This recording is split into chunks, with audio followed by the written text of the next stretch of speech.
Hey viewer, thanks for tuning in. My name is William Eccles. I go by the handle Safari Outfitter on the internet. Today I'm going to talk about three knives that I get a lot of questions about. First one is the Becker BK-11, the Becker Necker. This one, if you've seen my other two videos, a lot of people have gone crazy because of when I first had the knife, I used the cutting edge on a fire starter to strike.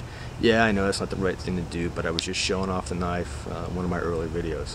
Since then, I've dumped the injection molded plastic sheath. One of the things I find is it actually dulls the knife coming in and out. So even though it's got a great number of different carry options with the clips or the 550 cord or the bungee cord, I find I actually like this Kydex sheath better.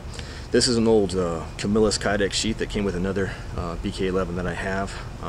You know, there's plenty of guys on the internet that are making new ones, so I recommend getting Kydex and dumping the injection molded.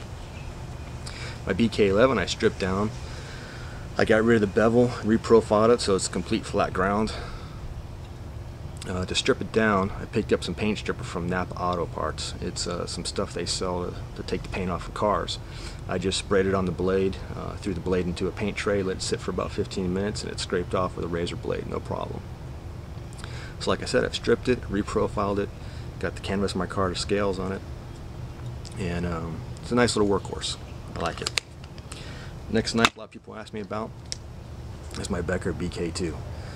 I've done a couple videos on sheath modifications with the original sheath. I've also got the second generation sheath. I've got one of Paul Scheider's Hedgehog sheath. Moose from Blade Forms made another sheath for me. And this one, the sheath is from Nick Payton. Met him on, I don't remember if I met him on Jeff Randall's essay forum or on Blade Forums. But he runs a little shop, does some custom leather work. It's very affordable. He calls it nixleather. I'll see if I can't, I know he's got a Facebook page. I'll see if I can't post his information in there down below. But you can see it's molded leather. Got a belt loop on the back with a drop down. The drop is a little bit extra thick, snaps right off, so you can take it on and off your belt. Got a fire steel holder on it. This fire steel is from Paul Scheider. The BK-2, you can see I stripped it down just like I did the other one. Canvas my car to scales, little lanyard on the back.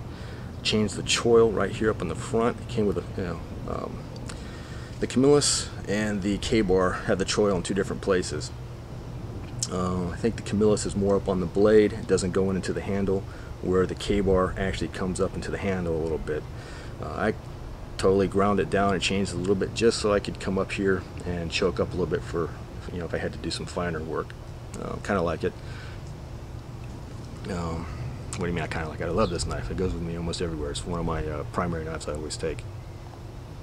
When I'm testing blades, I'll usually grab this one as a backup in case one of the ones I'm testing fails. Now to my latest project, working on a BK-9. The sheath is from Camillus, I think. It's designed to fit the BK-1, the Brute.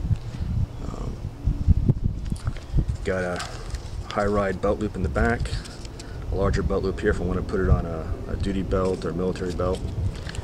Has a place here for a retention strap, but it's not sewn in or snapped in or anything, so it always falls off or flaps around. You know, I'm going to cut it, but the knife is held in pretty well just by the length of the blade into the leather, so I don't even mess with it. I'll probably have Nick replace this from nixleather and give me a nice one. So here's my BK-9. Let's see, get in the frame. Right off the bat, you'll see I cut off the thumb ramp. It wasn't really useful to me. Plus, I like the fact now that I have a flat edge that I can use as a guide for something, or makes it easier if I decide to use this for batoning.